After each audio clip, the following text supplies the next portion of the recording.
Buenos días, estimados estudiantes. Les agradezco una vez más por su puntual asistencia. Como habíamos anticipado ayer, esta sesión y la de mañana van a ser sesiones de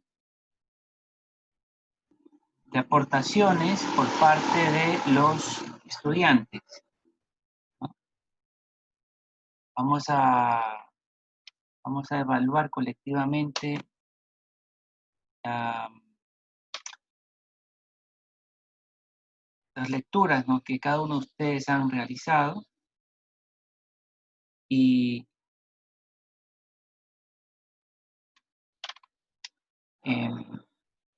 vamos a ir al mismo tiempo pues aclarando cualquier tipo de dudas, ¿no?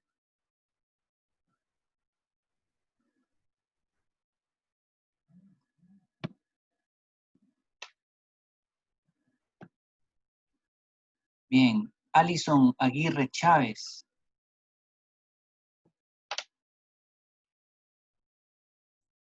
Presente, dígame. ¿Qué tal? Muy bien, Alison. Vamos a empezar con el texto de Héctor Castaño, ¿no? El texto de Héctor Castaño, hemos revisado los 3 primeros capítulos, ¿no? Hemos hablado en buena medida de los 3 primeros capítulos en nuestra clase, y les había pedido pues que revisemos el capítulo número 4, desde la página 91 hasta la página 98. Es relativamente corto, Exactamente. ¿sí? Entonces, ¿qué autores recuerdas, Alison, en la lectura de estas 8 páginas, ¿no? No El necesariamente. principal, el que nos enfatiza es Adam Smith como el padre de la economía. Sí. Y también me acuerdo de Newton, porque hace referencia, habla de la física que él emerge, o sea, en el tema. En el texto de Castaño, ¿te refieres? Porque dice la física newtoniana. Newtoniana, correcto. Ajá. Muy bien. Efectivamente, en esta parte del libro, lo que nosotros identificamos son los autores previos a la instauración de la economía política clásica como paradigma dominante del siglo XIX en la economía. Eso es muy importante que tengamos claro, ¿no? O sea, hemos revisado en estos 2 primeros capítulos, en estas 5 semanas, hemos revisado de material importante de filosofía y de epistemología, y ya estamos llegando o arribando a la economía, ¿no? A nuestra disciplina, a la ciencia que da sentido a nuestra profesión. Y a su vez, pues, hay que identificar cómo epistemológicamente nosotros aplicamos los conceptos que hemos aprendido a la historia del pensamiento económico, ¿no? Entonces, lo que vamos a encontrar en estas pocas hojas del texto de Castaño es referencias a distintos autores previo a el paradigma dominante del siglo XIX, que fue la economía política clásica.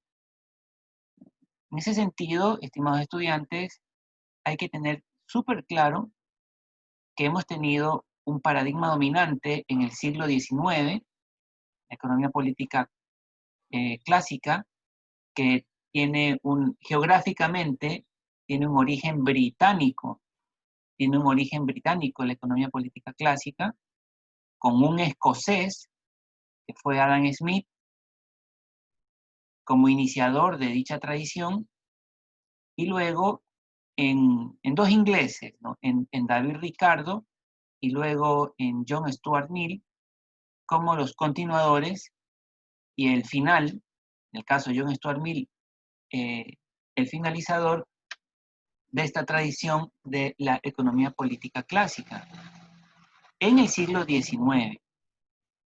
Esto no quiere decir que en el siglo XIX no hayan existido otras escuelas de pensamiento económico. Claro que le existieron. De hecho, en América existía una que es muy importante y que tal vez no se la reivindica demasiado, que es la escuela proteccionista de Alexander Hamilton.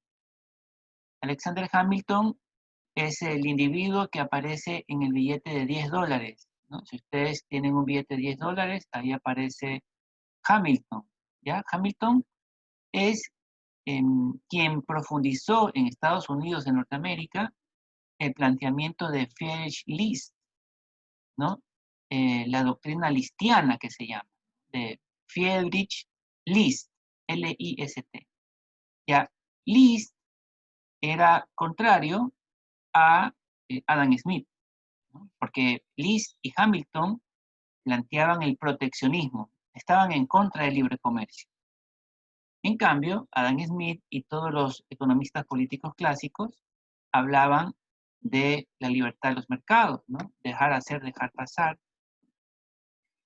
Entonces tenemos allí una tradición de pensamiento económico distinta a la de la economía política clásica. También tenemos la Methode Streit, ¿no? La Methode Streit es toda una corriente de seguidores de la escuela histórica alemana que, como su nombre lo indica, pues son economistas alemanes, ¿no? Y que es el antecedente, o mejor dicho, es el contexto a partir del cual pues también surge el marxismo, ¿no? El planteamiento de la crítica a la economía política clásica que planteó Marx, ¿no? Carlos Marx y su amigo Federico Engels, quien le publicó los otros dos tomos, el tomo 2 y el tomo 3 del Capital, cuando Marx ya había muerto. Entonces, y así tenemos otras adicionales posturas o propuestas de pensamiento económico en el siglo XIX. Sin embargo, la que estaba hegemónica, la corriente principal, fue la economía política clásica de Gran Bretaña. Luego viene en el siglo XX, irrumpe la economía neoclásica con planteamientos desde Francia, desde Austria y desde Inglaterra, ¿no? La economía neoclásica tiene distintos orígenes geográficos y se constituye en el paradigma dominante del siglo XX, de todo el largo siglo XX, ¿no? Lo que diría Max Neff, el interminable siglo XX, ¿no? Y ahora nos encontramos en pleno siglo XXI, estamos en la segunda década del siglo XXI, con un contexto en el cual la teoría económica dominante no funciona, está llena de eh, muchas, eh, digamos, eh, muchas situaciones en las que ha sido falseada, digamos así, y que pues podríamos decir que estamos cerca de una nueva crisis de paradigmas, ¿no? Así como después de la economía clásica vino la economía neoclásica, después de la economía neoclásica va a venir algo nuevo. Es muy probable, es casi seguro, que ustedes sean espectadores privilegiados de ese cambio paradigmático, ¿no? Realmente es algo que, por ejemplo, mis profesores, la generación anterior a la mía, no tuvo eh, eh, esa posibilidad, ¿no? Porque claro, había una normalización en términos kuhnianos, ¿no? Había una ciencia normal dentro de la economía, que impidió que lleguemos a esa revolución científica, ¿no? A pesar de que existen múltiples evidencias de resquebrajamiento de la economía neoclásica, ¿no? Entonces, vamos a identificar explícitamente, le voy a pedir a Ariana Álvarez Tumbaco que me ayude, por favor, identificando en la página 91, 92, qué otros economistas, además de Adam Smith, encontramos. Ariana, ¿sí está presente?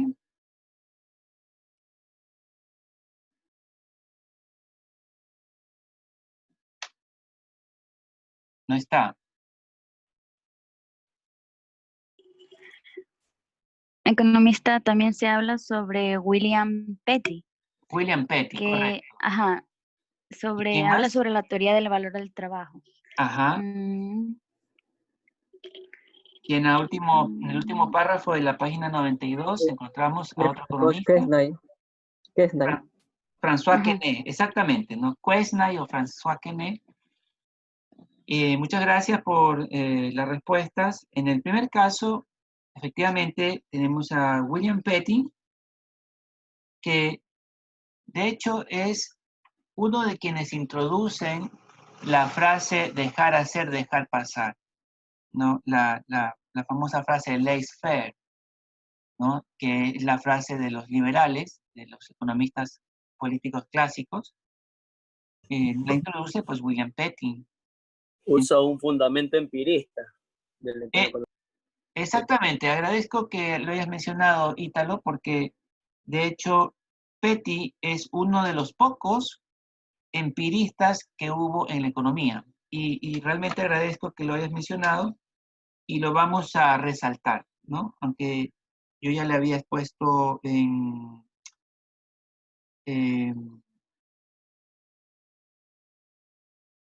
ya lo había subrayado, sin embargo lo vamos a resaltar, ¿no? Porque hemos estado hablando mucho, ¿no? De método racionalista, de filosofía racionalista, filosofía empirista, método deductivo, método inductivo, ¿no?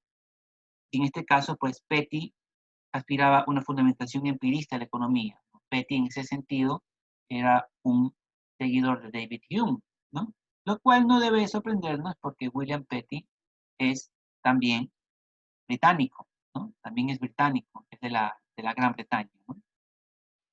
No así François Quesnay, ¿no? François Quesnay es francés y dice ese párrafo que publica su texto, La tabla económica, ¿no? Quesnay, Quesnay es fisiócrata. Él es de una escuela en concreto, ¿no? Escuela de la fisiocracia. Y la fisiocracia entra en contradicción con una tradición económica anterior a los fisiócratas que se llamaron los mercantilistas, ¿no? Entonces, nos vamos dando cuenta, estimados estudiantes, que en la historia del capitalismo hemos tenido que después de la Edad Media, cuando el capitalismo empieza a surgir, primero surge el capitalismo mercantil, ¿no? Es la fase más evidente, es la primera y más evidente fase de capitalismo. Luego el capitalismo mercantil, hay una segunda fase que es el capitalismo industrial, que es el capitalismo que les toca vivir a Adam Smith, a David Ricardo, a Thomas Robert Malthus, ¿no?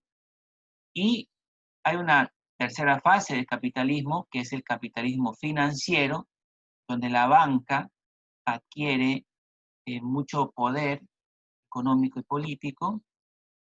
Ese es el capitalismo que le toca vivir a Marx, por ejemplo, ¿no? Y en base a eso es que critica El Capital, ¿no? El libro de Marx, El Capital, de alguna forma evidencia esa crítica a este nivel de desarrollo de las fuerzas capitalistas. Y después, pues, viene el capitalismo a escala mundial, que lo desarrolla críticamente Lenin, ¿no? Vladimir Ilich Ulyanov, conocido como Lenin, en la Unión Soviética, ¿no? Y hay una tradición marxista-leninista, en ese sentido la crítica a lo que ellos denominan el imperialismo, ¿no? Esa es la forma como lo categorizan, pero no son los únicos, ¿no? También hay una tradición que no es marxista-leninista, francesa, por ejemplo, eh, la, eh, la, el personaje que más sobresale es Samir Amin, ¿no? Él habla del ratapage, ¿no?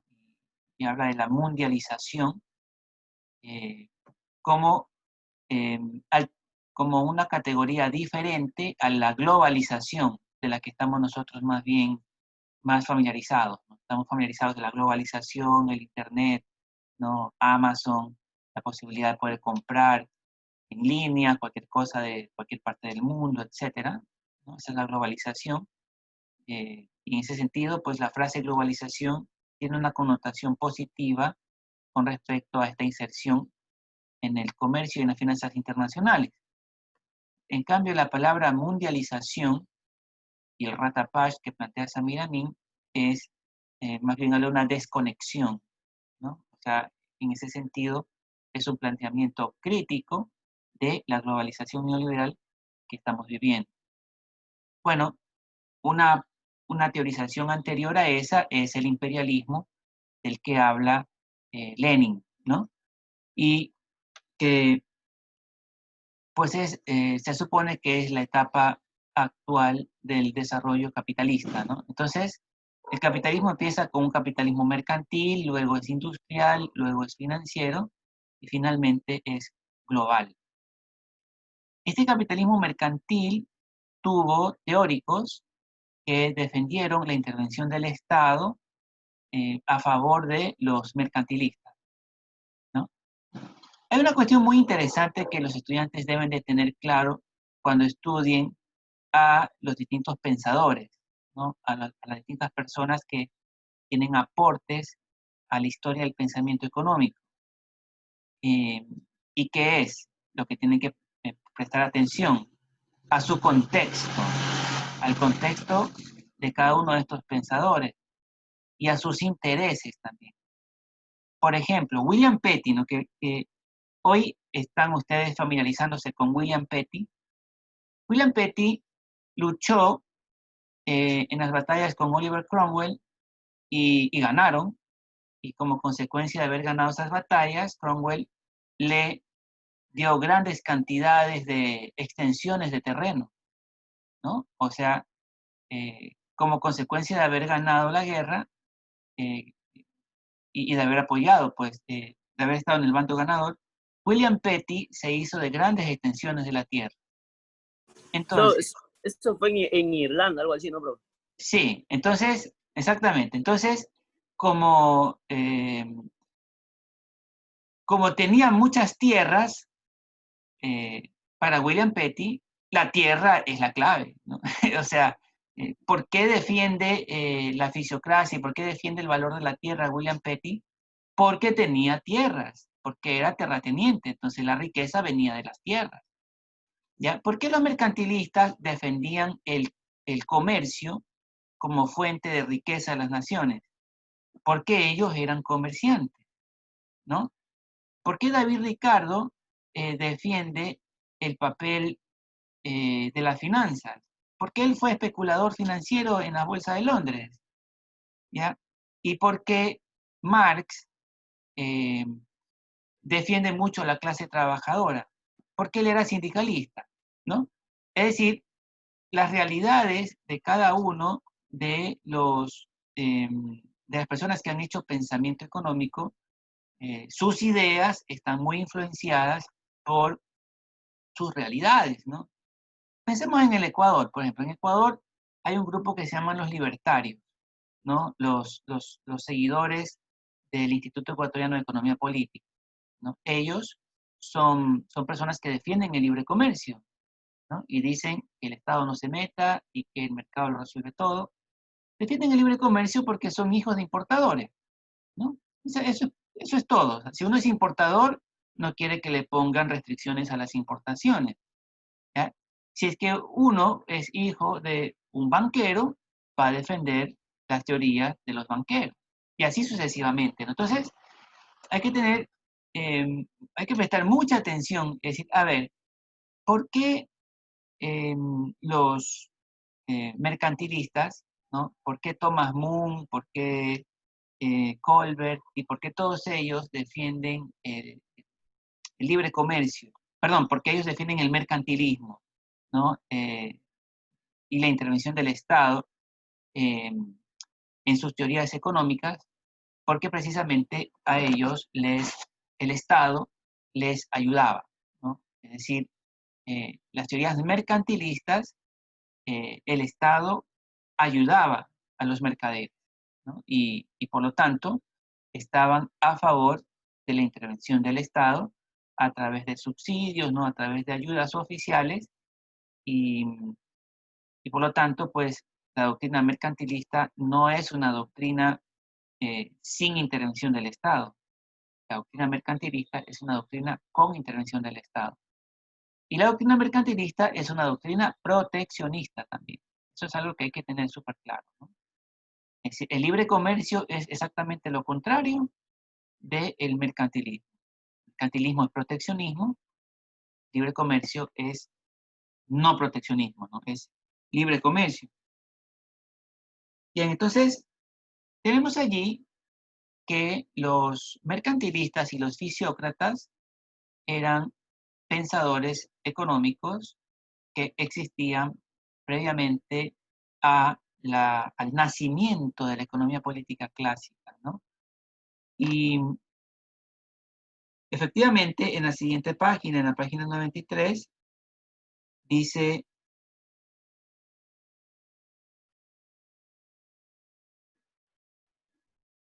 bueno, ahí vemos a Adam Smith. En la página 93 tenemos la historiografía que ha reflejado la evolución del pensamiento económico moderno, ha analizado las divergencias en la aplicación de la dicotomía entre lo positivo y lo normativo.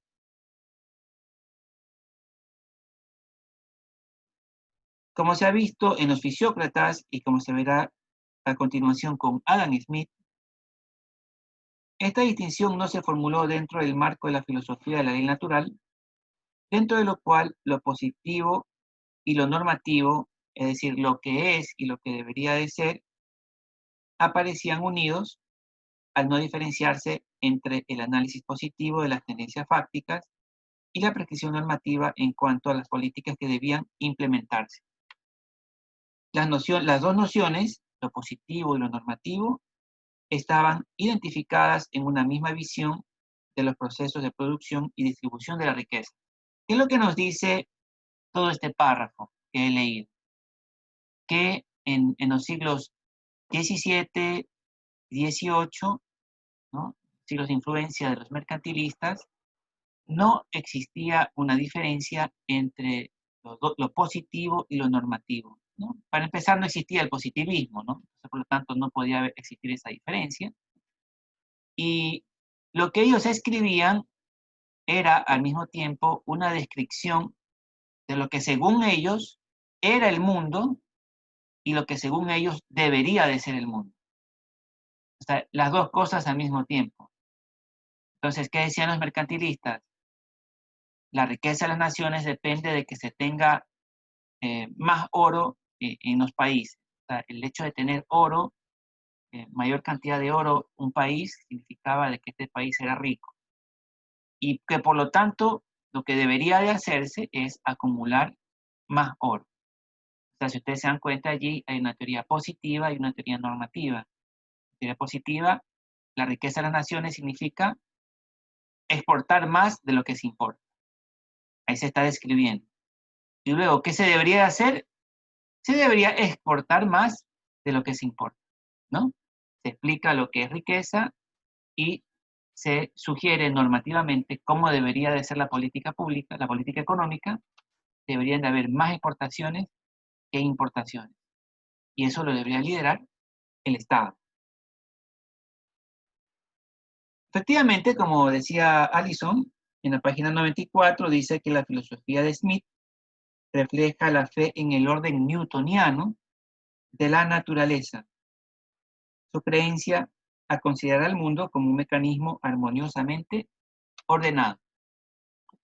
La visión newtoniana es también llamada la visión mecanicista, ¿no? Es la visión mecanicista o visión newtoniana que significaría una revolución científica en los términos de Thomas Kuhn, tal como está en el capítulo 2 del texto de Mark Glauc.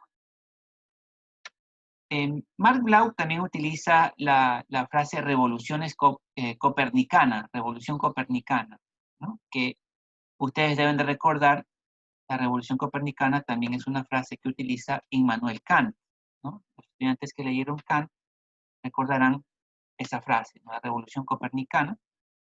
Y efectivamente, revolución copernicana, al igual que la revolución newtoniana, tal como lo dice Mark Glauc, y como lo mencionó también Thomas Kuhn, no es algo que cambió de la noche a la mañana, ¿no? Los cambios de paradigmas no son cambios, no son rupturas violentas, no son para nada rupturas violentas, son rupturas demoradas, ¿no? Demoran décadas. Por ejemplo, decía Kuhn que la revolución copernicana demoró hasta 150 años, ¿no? Y la revolución de Newton demoró varias décadas también, ¿no? Hasta que se convenció el paradigma viejo y fue reemplazado por el paradigma nuevo.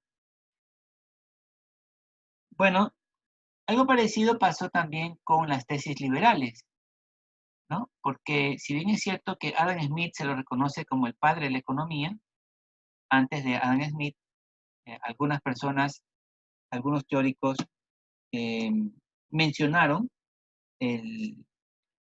la doctrina liberal, entre ellos el propio David Hume, ¿no? El propio empirista David Hume, también había hablado de esto John Stewart, ¿no? Y algunos otros de la Escuela Histórica Escocesa también. Vamos a encontrar más adelante en la página 97 una referencia, dice, entre las deudas intelectuales de Adam Smith sobresale la profunda influencia del empirismo filosófico de John Locke. La economía política inglesa adoptó los principios metodológicos del empirismo, especialmente el método exclusivamente analítico e inductivo y la reducción de los fenómenos complejos a sus componentes simples. Y más abajo dice lo siguiente, que es muy importante. No obstante, Smith no desarrolló una lógica empírica inductiva consecuente, pues el análisis partía de establecer ciertas premisas teóricas de los fenómenos de la realidad económica. Por eso, el método de Adam Smith trasciende la generalización directamente inductiva de los hechos empíricos y logra no solo una descripción adecuada de estos, sino que posibilitó su descomposición analítica.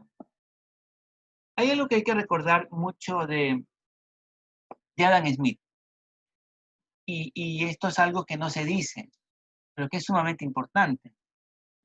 Adam Smith utilizó efectivamente el método inductivo, pero también utilizó el método histórico.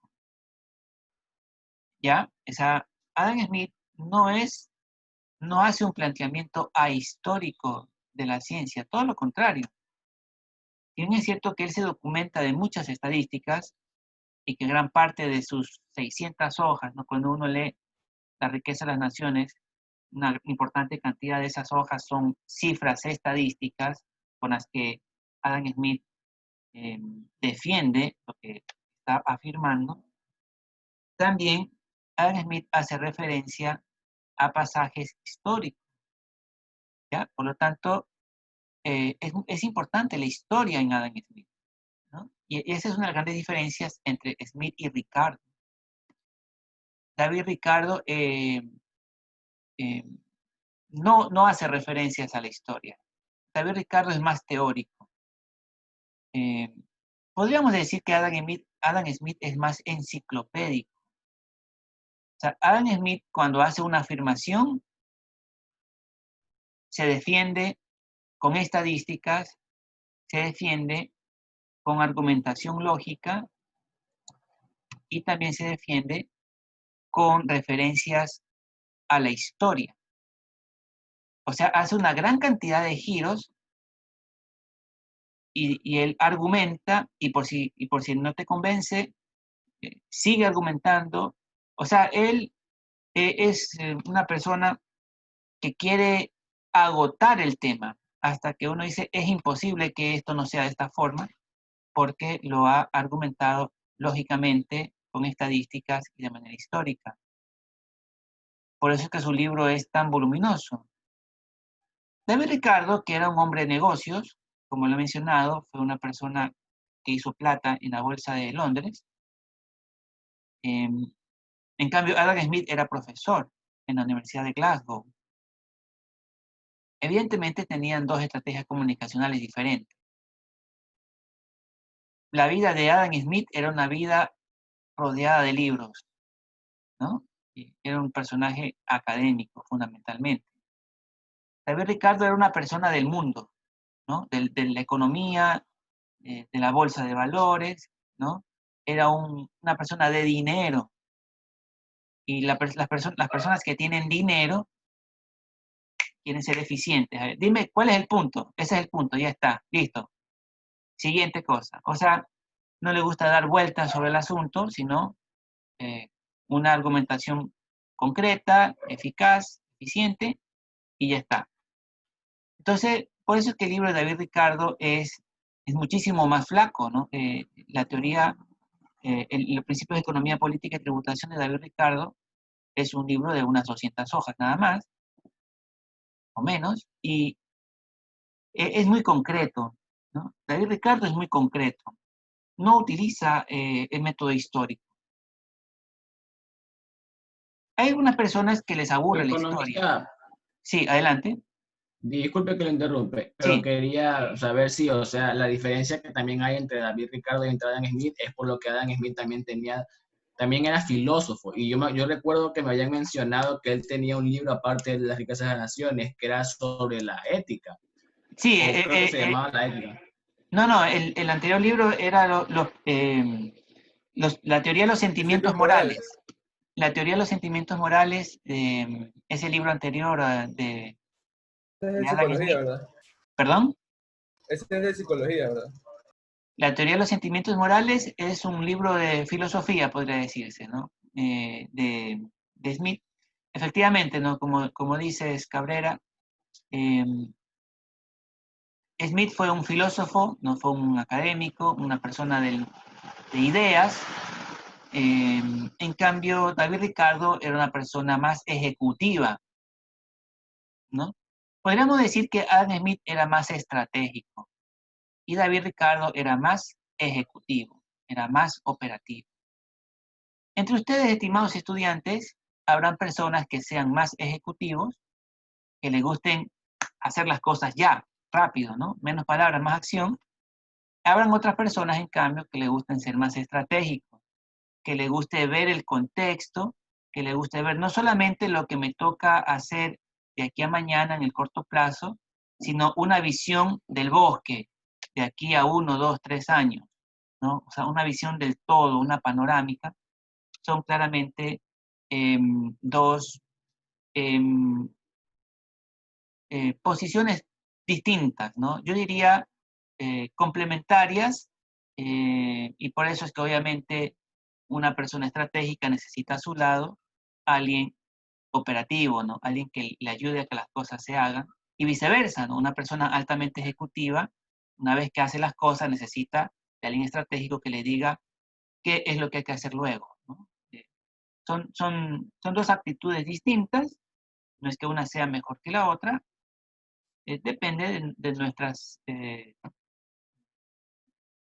diferencias, ¿no? Cada uno de nosotros somos distintos Algunos serán más operativos, otros serán más estratégicos, ¿no? Algunos preferirán la toma de decisiones, otros preferirán la completa comprensión del asunto, ¿no? Como ustedes pueden ver en la página 99, que no les mandé a leer, ¿no? Pero simplemente para que vean el título, David Ricardo utiliza el método deductivo, ¿no? David Ricardo, evidentemente, es un deductivista, al igual que el resto de los economistas políticos clásicos, ¿no? Entonces, como conclusión de esta primera parte de la clase, diremos que un ejemplo de un empirista es Petty. William Petty, ¿no? Un ejemplo de un histórico es Adam Smith, y un ejemplo de un deductivista, ¿no? David Es David Ricardo, ¿no? David Ricardo es un deductivista, por lo tanto, tenemos allí distintos métodos, ¿no? Distintos métodos de la economía. Ahora, cerrando allí el libro de Castaño, y ahora regresando al libro de Mark Glauc, que les he pedido que lean el capítulo, bueno, los 3 primeros capítulos, ¿no? Capítulo 1 habla de Popper, el capítulo 2 habla de Kuhn, de Lakatos y Feyerabend, y el capítulo 3 pues habla de los principales metodólogos en economía, epistemólogos en economía.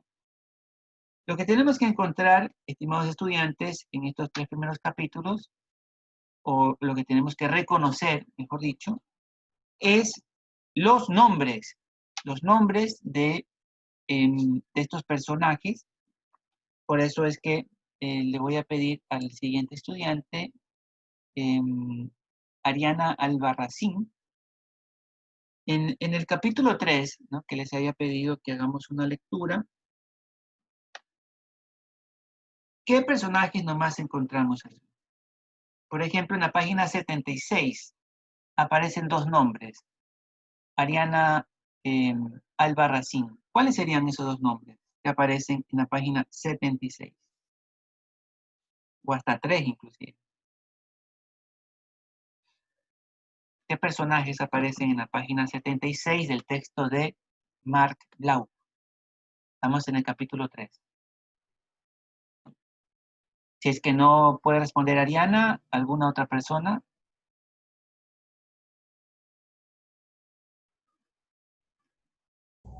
La página 76. John Stuart Mill. John Stuart Mill es uno de ellos. Ajá. ¿Cuál más? Muy bien. Marcha también. Keynes. Keynes. Ajá, pero esa respuesta... Thomas Malthus. A ver, vamos en orden, ¿no? En la página 76, primero habla de Nassau Senior, ¿verdad? Entonces, tenemos que reconocer a Nassau Senior. Más abajito dice John Stuart Mill. Efectivamente, ¿no? Es muy importante John Stuart Mill.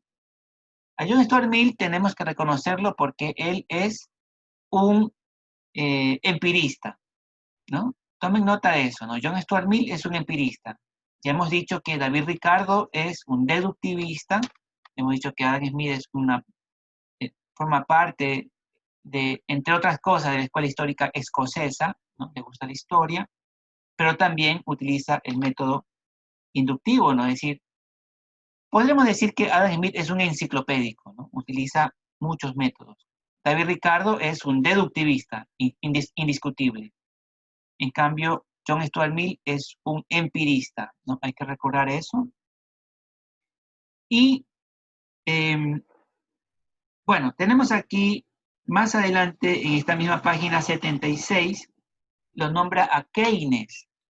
Pero aquí yo sí quisiera que los estudiantes presten muchísima atención, porque si hay una pregunta que inevitablemente voy a poner en el examen, ¿no? Va a ser esta pregunta relacionada con la epistemología del siglo XIX, y si bien es cierto la respuesta es muy fácil, es muy difícil confundirse, sobre todo si no se ha asistido a clase.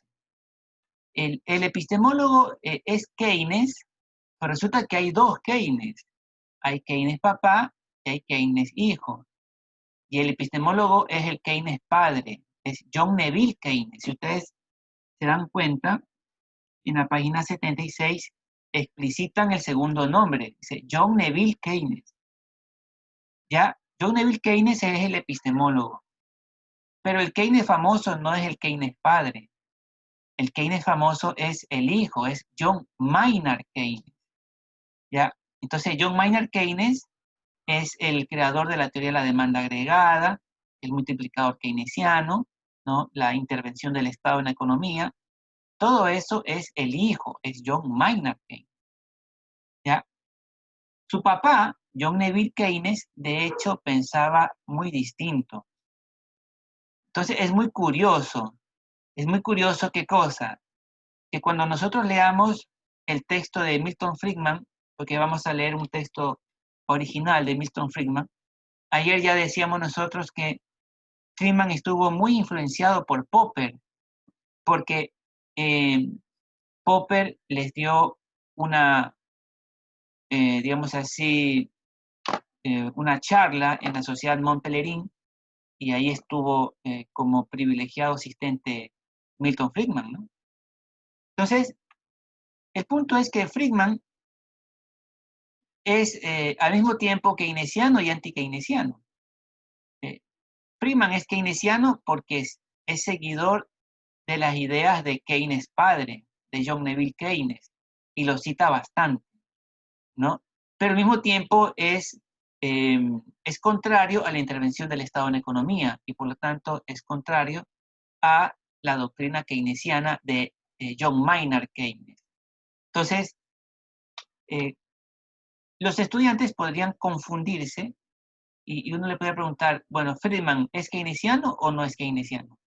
Y resulta que Friedman es a la vez keynesiano y es a la vez anti-keynesiano, pero por las referencias a dos distintos personajes, ¿no? Es keynesiano porque es seguidor de John Neville Keynes, pero a la vez es anti-keynesiano, es crítico de John Maynard Keynes, ¿no?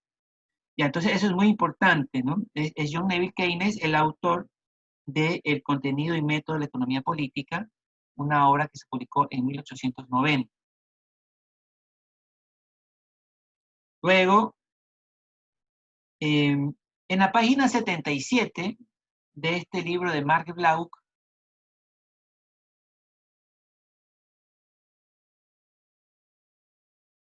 dice, no resulta fácil caracterizar esta metodología de la escuela histórica escocesa porque ni Adam Smith ni ninguno de los demás miembros de la escuela emplearon nunca muchas palabras para definirla.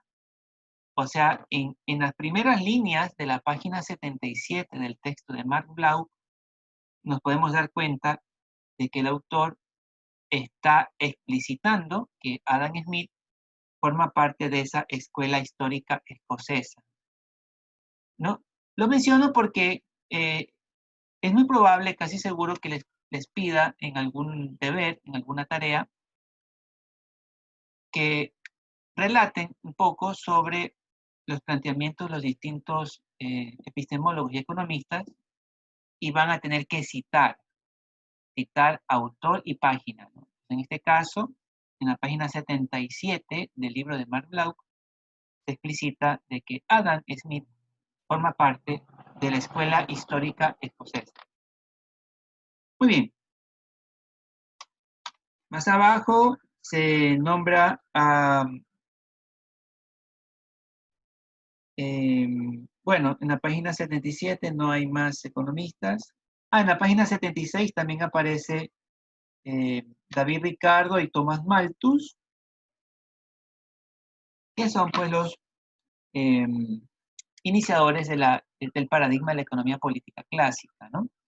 Ahora, esta palabra paradigma es una palabra que hay que entenderla muy bien.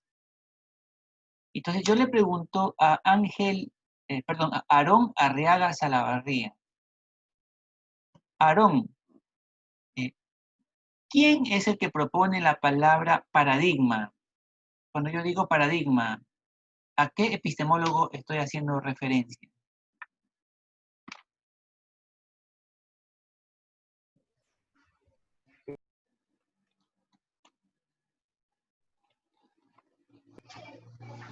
usted decía que Jung es, pero padre, es un epistemólogo. Entonces yo creo que se refiere a él, ¿A quién? a Jung. ¿A quién? Creo que dijiste bien el apellido, pero no el nombre. Pero el padre, Jung. No, No, no, no me no, acuerdo no. el apellido. No. Se refiere a John Maynard Keynes. Él se refiere a John Maynard No es Keynes. Thomas Pero es Kuhn. Kuhn. No, Es pero es Thomas Kuhn. Tomás Kuhn. Thomas Kuhn. Ajá. Es Tomás Kuhn. O sea, la palabra paradigma es una palabra que se refiere a la propuesta de Tomás Kuhn, que está en la página 48 de este texto de Mark Glauc. Es importante que los estudiantes recuerden esto, ¿no? Es que solo encontré el primero y el segundo capítulo de Mark Blau. No encontraba el tercero. Por eso. Pero es que está en el segundo. Está en el segundo capítulo de lo que estoy diciendo. Ok. Sí, está en la página 48, ¿no? La página 48, la primera línea dice los paradigmas de Kuhn, ¿no? O sea, la teoría de los paradigmas es una teoría de Thomas Kuhn. ¿Cómo se llama el libro? Se llama La estructura de las revoluciones científicas. Está en el primer párrafo, en la séptima línea, ¿no? En la séptima línea, el primer párrafo de la página 48, dice, en la estructura de las revoluciones científicas, sin embargo, la ruptura con las ideas recibidas es casi total, ya que su énfasis no recae en prescripciones normativas, sino sobre las prescripciones positivas. ¿Qué significa eso? Ya lo habíamos dicho la semana pasada en las diapositivas, ¿no? Igual lo vamos a ratificar hoy. Karl Popper, el falsacionista, se enfocó mucho en el método, en cómo se debería de hacer ciencia, y en el criterio de demarcación entre lo que es científico y lo que no es científico. En cambio, Thomas Kuhn no hace un planteamiento normativo, es decir, en lo que debería de ser considerado como ciencia y lo que no debería de ser considerado como ciencia, sino que él habla en términos positivos, en lo que a lo largo de la historia de la ciencia, cómo se han comportado las distintas disciplinas, las distintas ciencias, respecto a lo que sería la ciencia normal y la crisis de paradigmas. Entonces, en esta misma página 48, Thomas Kuhn dice que la ciencia normal es la actividad dedicada a resolver problemas en el contexto de un marco teórico ortodoxo. La ciencia normal no es otra cosa más, ya hoy en el siglo XXI, que ustedes estudian microeconomía, estudian un concepto que se llama elasticidad precio de la demanda, y luego calculan la elasticidad precio de la demanda de un producto, digamos así, no sé, pues de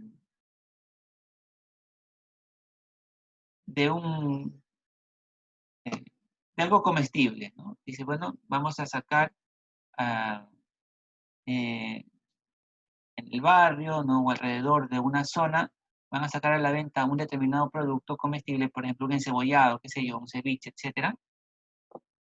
Y se deciden aplicar los conceptos que aprendieron en microeconomía de la elasticidad, precio y la demanda y resuelven ese problema de investigación. Eso sería ciencia normal, ¿no? Ciencia normal significa se utilizan los conceptos generalmente aceptados de una ciencia, en este caso la economía, y se resuelven los problemas, ¿no? En un contexto ortodoxo. En cambio, viene lo que se llama la ciencia revolucionaria, más adelantito dice, la ciencia revolucionaria o el derrocamiento de un marco teórico por otro, a consecuencia de las repetidas refutaciones y la acumulación de anomalías, sería lo excepcional en la historia de la ciencia. El tema de las anomalías es algo clave, ¿no? Yo les había mencionado a ustedes que es muy importante Cuando hablamos de anomalías, no es otra cosa más que situaciones en las cuales lo que se supone que tiene que pasar de acuerdo a la economía no sucede. ¿Ya? Entonces, es como que entra en contradicción. Las anomalías son eso, ¿no? Son contradicciones que se repiten y que por lo tanto debilitan una teoría o un paradigma, ¿no?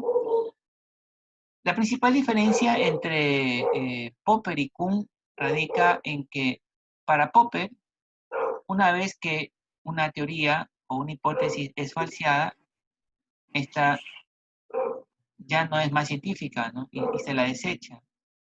En cambio, lo que dice Kuhn es que no necesariamente las teorías se las desecha rápidamente, sino que los paradigmas demoran mucho en cambiar. Economista, ¿y la ciencia prenormal qué viene a ser? Claro, en este caso, la ciencia prenormal es, si ustedes recuerdan las diapositivas que mostramos la semana anterior, esto de la caracterización entre ciencia normal, crisis de paradigma y ciencia prenormal era como una especie de círculo, digamos así, ¿no? En el sentido de que la ciencia normal es cuando se impone un paradigma, ¿no? En este caso, en economía, estamos en la ciencia, en economía neoclásica, sería la ciencia normal, ¿no? Luego viene una crisis de paradigmas, ¿no? Esa crisis de paradigmas sería lo que se denomina la ciencia prenormal. Está en crisis, ¿no? Hay una crisis, es decir, existen varios planteamientos que están en conflicto. Si lo quisiéramos asociar a la economía, hemos dicho de que antes de Adam Smith estaban los fisiócratas y los mercantilistas.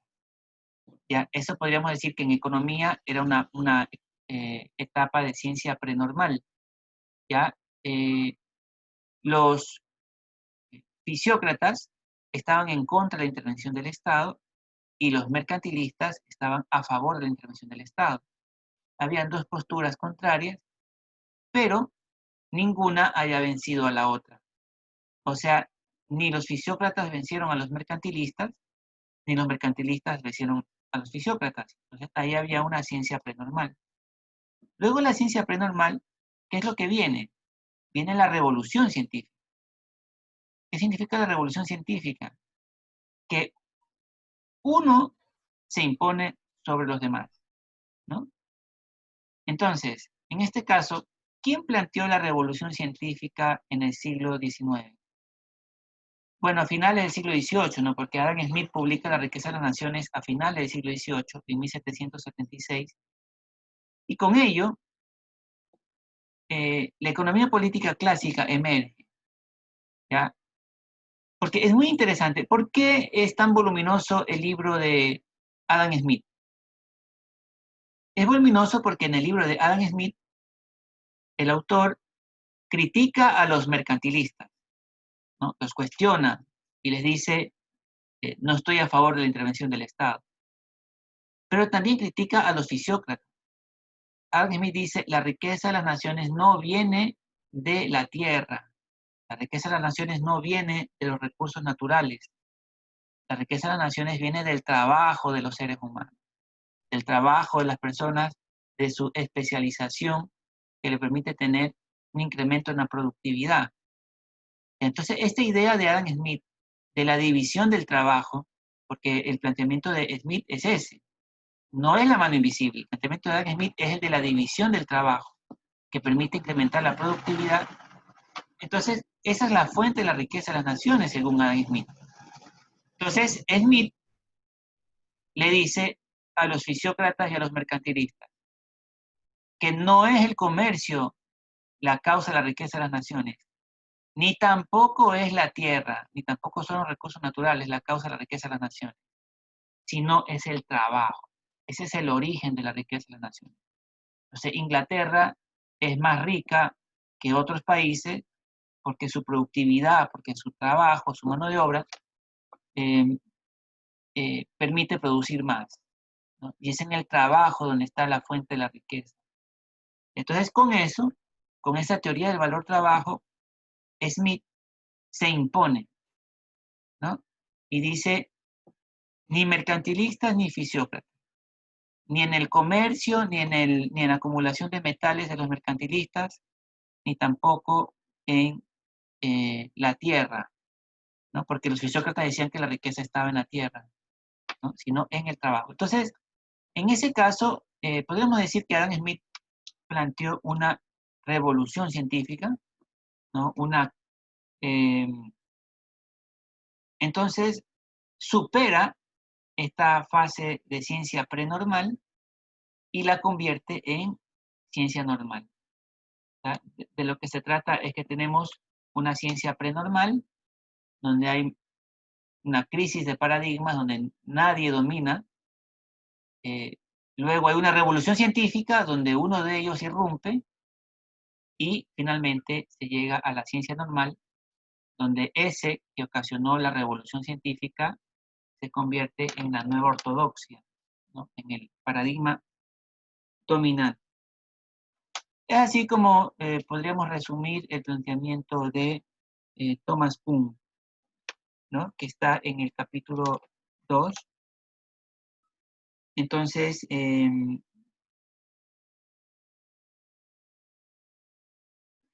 nos dice, ¿no? En la página 50 del texto de Mark Glauc, en el segundo párrafo, dice que el lector familiarizado con la historia de la ciencia pensará inmediatamente en la revolución copernicana. La revolución copernicana irrumpió con fuerza y desbancó a la anterior hegemonía, que era pues, la visión ptolomeica, ¿no? Donde se decía que la Tierra era el centro del universo. Eso decía Ptolomeo. Y ahora pues Copérnico dice que no es verdad, que la Tierra gira alrededor del Sol. Entonces, eso demoró 150 años, dice este texto, ¿no? Dice, la llamada revolución copernicana tardó 150 años en completarse y encontró a cada paso una fuerte resistencia. Entonces, no es fácil, no es rápido, no es inmediato el paso de una vieja hegemonía a una nueva hegemonía, ¿no? Entonces, exactamente, ¿no? Como dice Cristian, el geocentrismo es de Ptolomeo y el heliocentrismo es de Copérnico, efectivamente. Entonces, el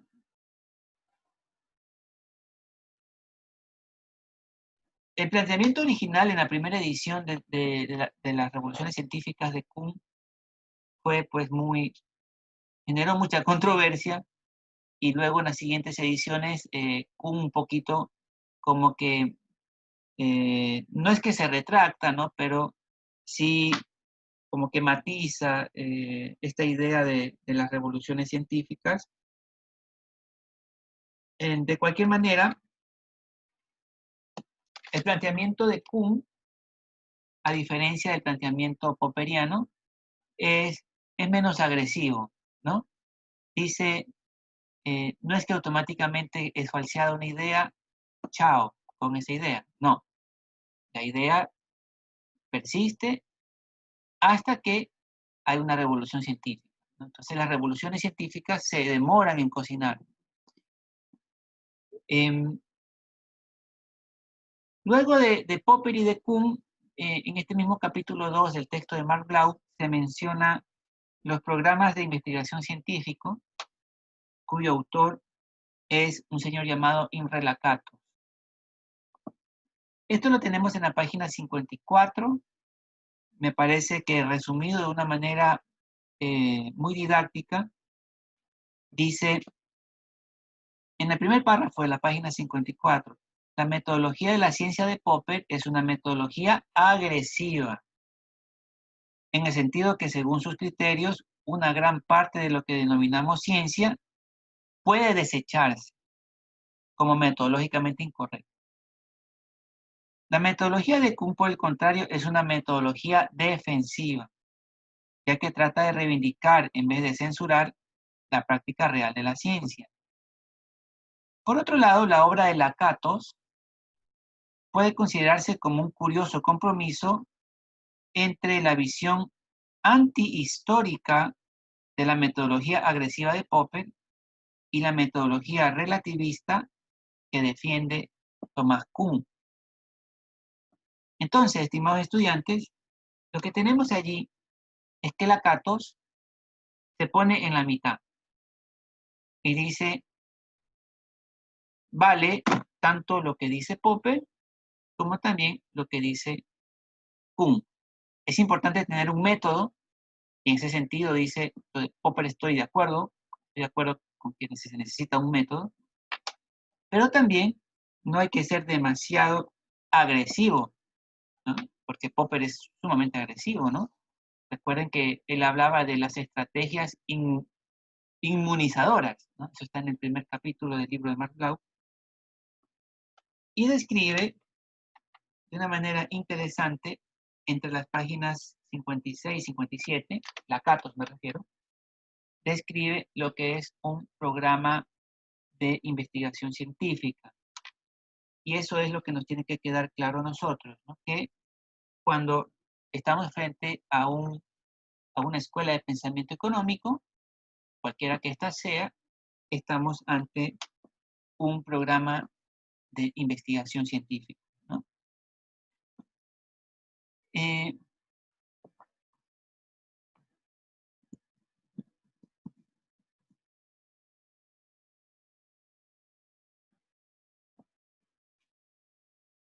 Quisiera compartirles a ustedes la pantalla.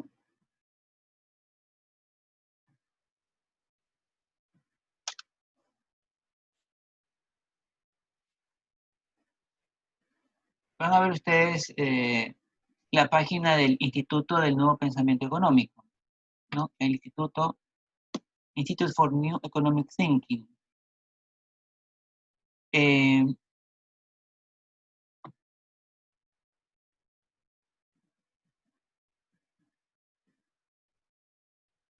Y New Economics tiene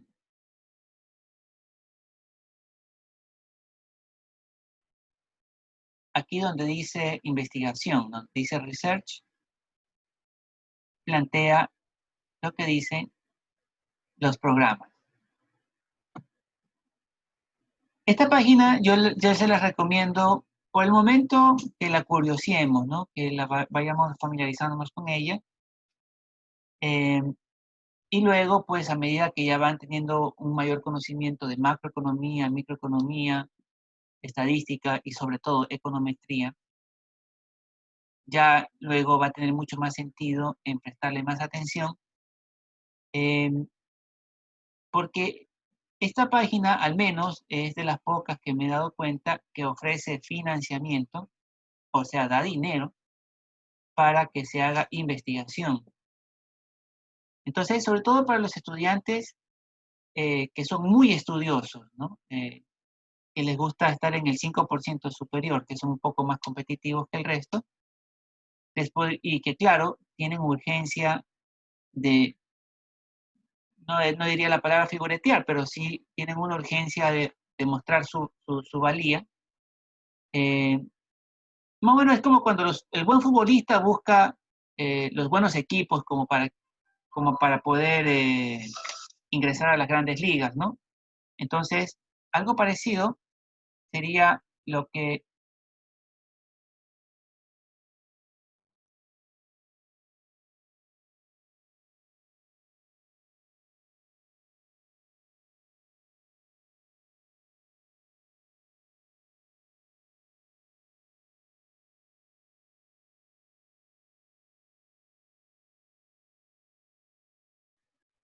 perdón, entonces, asimismo, ¿no? Como los futbolistas buscan los espacios para ser exitosos, ¿no? También el buen economista tiene que ir buscando de alguna manera los espacios, ¿no? En el caso de los economistas de ultraderecha, por ejemplo, es un poco más fácil porque el Instituto Cato tiene gran financiamiento para los programas de investigación de la economía austriaca, ¿no? Sin embargo, esa es solo una posibilidad, ¿no? Para el resto de escuelas de pensamiento que no son neoclásicas, este Instituto de Nuevo Pensamiento Económico, pues es una muy buena oportunidad, ¿no? Si ustedes se dan cuenta aquí, por ejemplo, está Joe Stiglitz. Joe Stiglitz es Joseph Stiglitz, un premio Nobel de Economía del año, me parece, 2002, ¿no? O 2001, al igual que Michael Spence, ¿no? Los dos tienen un programa de investigación, aquí dice, ¿no? Para, si ustedes ven aquí dice Younger Professors and Graduate Students. Esta plataforma está orientada para profesores relativamente jóvenes y así como para estudiantes y recién graduados, ¿no? Entonces, que conozcamos esto desde ahora, que todavía no nos hemos graduado, que estemos familiarizados, cosa que una vez que tengamos el título, tengamos el título de economista que nos dan en Ecuador, es equivalente al bachelor, ¿no? El bachelor in arts, en este caso, ¿no? Sería el equivalente en las universidades inglesas, ¿no? Y anglófonas. Y pues se podría intentar cada uno de ustedes involucrar en alguno de estos programas de investigación, ¿no? Yo tengo un programa en particular, ¿no? Y hablo de esto y recién ahora por primera vez les voy a explicitar en qué estoy trabajando yo. No significa mucho menos que ustedes tengan que trabajar el mismo tema que yo trabajo, ni que les tenga que gustar necesariamente. Solo se los digo por cuestión informativa y si a lo mejor llegamos a tener algunos de ustedes y yo algún tipo de gusto compartido, pues podríamos ahí trabajar de manera en equipo, ¿no? El tema mío es este, ¿no? La deuda, pero no la deuda privada, sino la deuda pública, ¿no? Public debt, no lo veo aquí, pero el tema que he estado trabajando durante mucho tiempo es ese, ¿no? El tema de la deuda pública desde una visión económica y jurídica, por el hecho pues que mi formación es tanto en leyes como en economía, ¿no? Otros compañeros, otros colegas tienen asimismo cada uno de ellos un programa de investigación, ¿no? En la facultad le llamamos líneas de investigación. Entonces, sería muy importante que si ustedes identifican algún compañero profesor con el cual sientan que existe una afinidad, ¿no? Es decir, dice, estos temas que vimos en esta materia me simpatizan mucho, etcétera, que le pregunten a dicho profesor o profesora cuál es su línea de investigación, ¿no? Y que a partir de allí, pues, ustedes vayan estableciendo desde ahora, ¿no? Desde el segundo semestre me parecería importante, como que vayan viendo una línea de especialización, ¿no?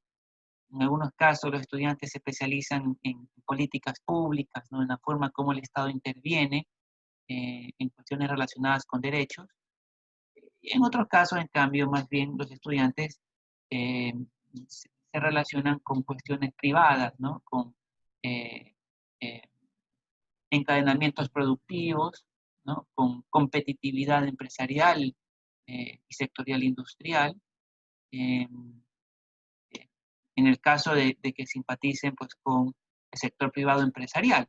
Porque también hay un sector privado no empresarial, que es el que se denomina el de la economía popular y solidaria. ¿no? El de las asociaciones, cooperativas, emprendimientos sociales, ¿no? Sin fines de lucro, ¿no? Economía comunitaria, sobre todo para quienes vienen del sector rural, ¿no? Del sector campesino, sector montubio, indígena, sector rural indígena de la costa, de la Sierra del Oriente, etc., ¿no? Entonces, hay hay distintas líneas de investigación. Hay unas compañeras en la facultad que, por ejemplo, están avanzando muchísimo sobre la economía de género, ¿no? O la economía feminista. Nuestra facultad en ese sentido pues tiene bastantes líneas de pensamiento y sería interesante pues que ustedes vayan identificando cuál es ese programa de investigación científica. La CATOS habla del programa de investigación científico al que le denomina PIC o PCI, y también habla de la metodología de los programas de investigación científico a los que les denomina MPIC. Tanto los programas de científicos de investigación como las metodologías de los programas científicos de investigación han tenido una gran cantidad de reinterpretaciones, dice Mark Glauc.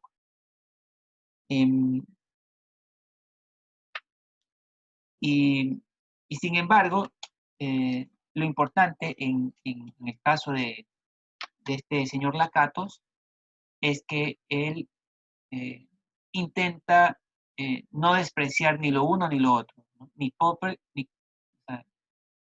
no desprecia ni a Popper ni a Kuhn, sino que lo sintetiza a ambos. En este mismo capítulo 2 del texto de Mark Glauc tenemos un último autor que se llama Feyerabend. Este autor Feyerabend podríamos decir que es el posmoderno. Ya hemos hablado del modernismo y del posmodernismo, ¿no?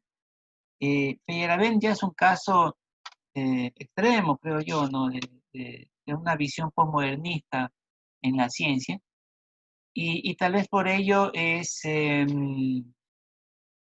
la apreciación que se podría tener de él por parte de algunos economistas no necesariamente sería muy, muy positiva, ¿no? El planteamiento de Feyerabend está en la página 63, en toda la página 63, ¿no? El libro de él se llama Contra el método. En el primer párrafo dice: contra el método, Feyerabend arguye ante todo que no existe canon alguno de metodología científica. En ese sentido, por eso se le denomina anarquista, ¿no? El anarquismo metodológico de Feyerabend. ¿Qué es un anarquista? Un anarquista es una persona que no se somete a ningún orden, ¿no? El anarquista es la típica persona que rompe las reglas, ¿no? El anarquista rompe las reglas, ¿no? Entonces,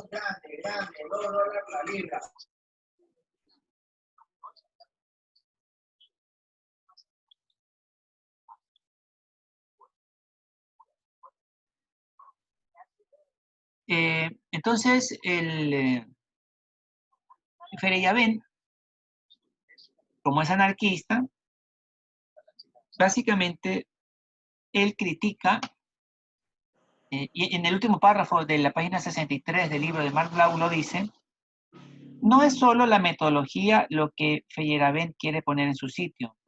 El verdadero blanco de su escéptica elocuencia es la influencia represiva que ejerce la propia ciencia, y especialmente la pretensión mantenida por los órganos científicos establecidos de que solo ellos conocen los métodos correctos con los que descubrir la verdad.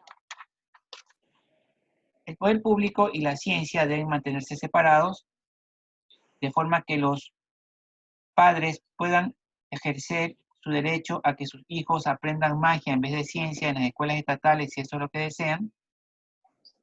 Y el único valor último, el de más alta prioridad, es el de la libertad y no el de la ciencia. Si se dan cuenta, pues el planteamiento del anarquismo metodológico de Feyerabend, de alguna manera, lo que plantea es que le vale un pepino a la ciencia, más o menos así. O sea, para él, el tema entre ciencia y no ciencia no le interesa, ¿no? Ese criterio de demarcación no le interesa. Dice, el único valor último, el de más alta prioridad, es el de la libertad y no el de la ciencia. Es decir, no le interesa la verdad, le interesa la libertad. Le interesa que todo el mundo pueda decir lo que le dé la gana. Y en ese sentido, pues, de esto ya habíamos hablado nosotros, ¿no? Cuando habíamos hablado del posmodernismo, que todo es doxa y que no existe episteme. Si ustedes se dan cuenta, con Popper y con Kuhn y con Lakatos inclusive, se intenta rescatar criterios de demarcación científica, ¿no? Cuando se habla de programas de investigación científica, se está hablando de que hay ciencia, ¿no? Y de que se puede diferenciar entre ciencia y no ciencia. Por lo tanto, es un avance entre la maldición platónica absolutista y entre este anarquismo metodológico, ¿no? En cambio, Feyerabend es un completo posmoderno, ¿no? Dice que todo es doxa y que no importa si es que nosotros, lo dicen, ¿no? Como lo he leído, no importa si es que a los hijos se los manda a aprender magia en vez de aprender ciencia, si es que eso es lo que a ellos les interesa, ¿no? O sea, un fuerte ejercicio de la libertad, una libertad ya rayando a un nivel de todo vale, digamos así, ¿no? Y es muy curioso que cuando uno llega a ese extremo de ultraliberalismo donde todo vale, en realidad nada vale, ¿no? Ese es el problema, ¿no? El problema del excesivo relativismo, de que todo vale, significa a la vez de que no puedo discriminar lo bueno de lo malo, ¿no? Y por lo tanto, a la larga, termina siendo un problema, ¿no? Entonces, estas posturas anarquistas metodológicas son puntos extremos donde no tiene que caer pues la ciencia, ¿no? No sería adecuado, no sería útil, ¿no? Ahora bien, hay un planteamiento adicional que no está en el texto de Marc Bloch, pero que corresponde a dos autores que les voy a dejar en el chat. Es el criterio de la ciencia postnormal. Este criterio de la ciencia postnormal ha sido planteado por Funtowicz y Rabbet,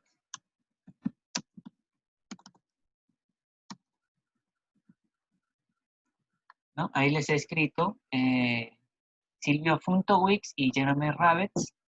Ellos plantean la ciencia postnormal, ¿no? Justamente Muñiz me preguntó qué era la ciencia prenormal, ¿no? Entonces hay una relación en Hume entre la ciencia prenormal, la revolución científica y la ciencia normal.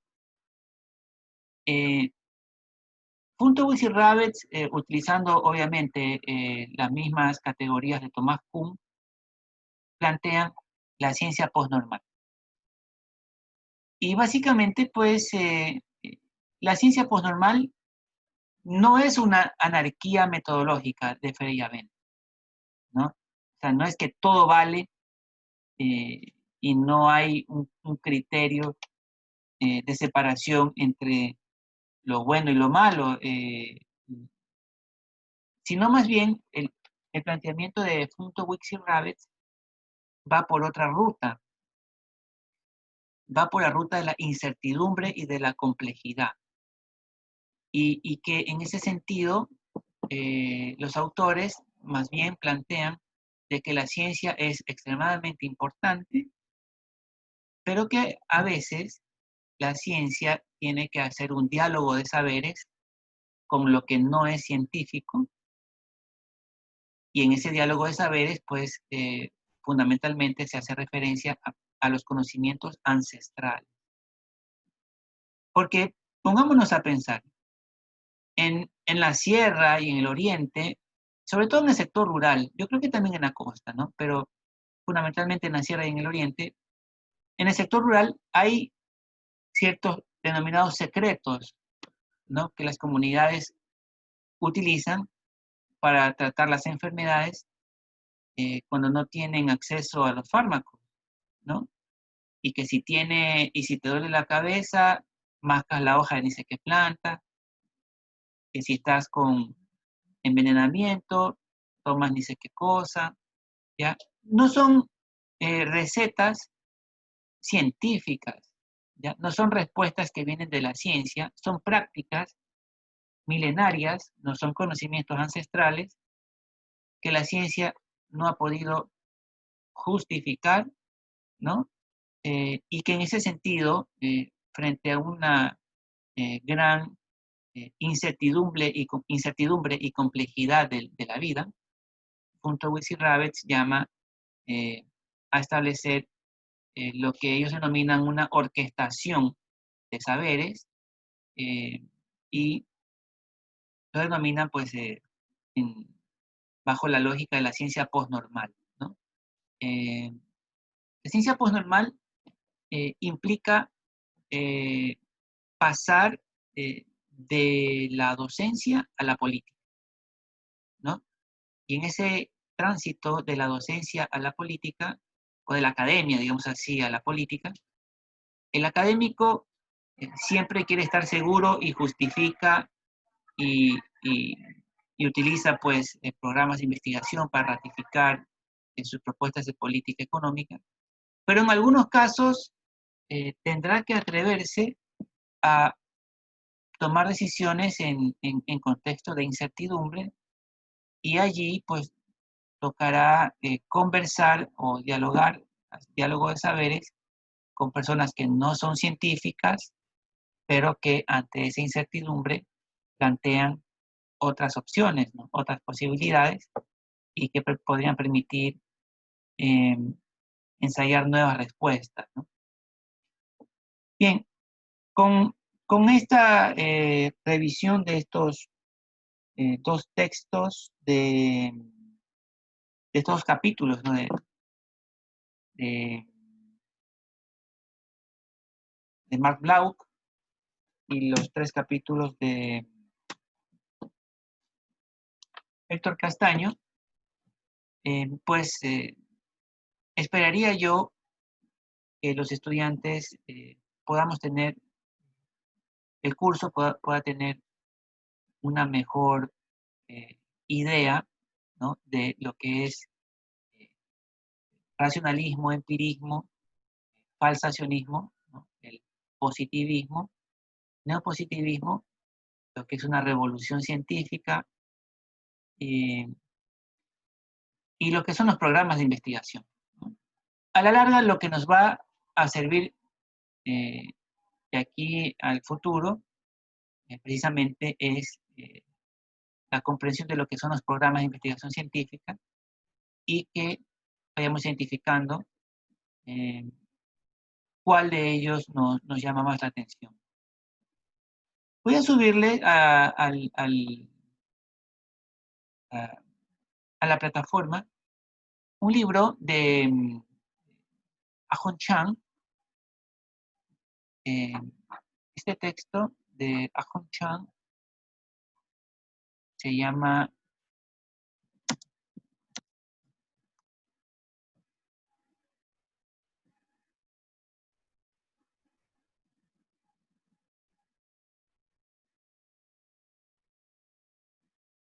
este que está aquí.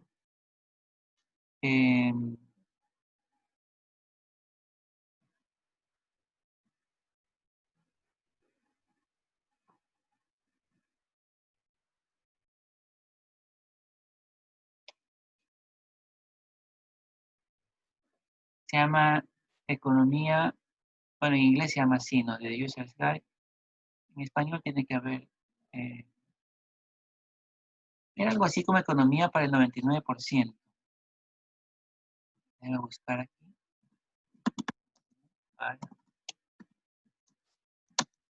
Economía para el 99% de la población, creo que sí. Ajá, exactamente, este es correcto. Sí, este es el libro. Este es el libro, ¿no? Este es el librito que vamos a intentar revisar. Economía para el 99% de la población, de Ahon Chang.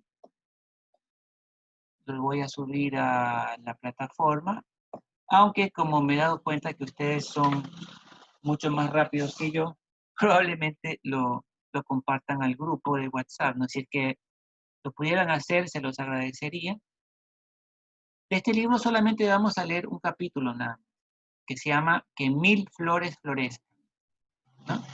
Que 1000 flores florezcan nos da una panorámica de al menos 9 programas de investigación científica en economía que están vigentes.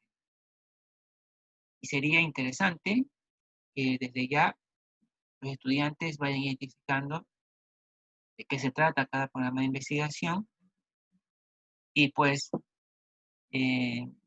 vayan perfilando su atención hacia cada uno de ellos, ¿no? Finalmente, estimados estudiantes, siendo consciente yo de que les he mandado una importante cantidad de lecturas y que necesitamos esas lecturas y ese subrayado, utilizarlo, ¿no? Y tal vez hacer, escribir algo, ¿no? Me gustaría hacerles caer en cuenta que en la plataforma, en nuestra plataforma, nosotros tenemos en el capítulo 2, en la unidad número 2, que es la que vamos a terminar esta semana, ya que la semana que viene vamos a empezar la unidad 3,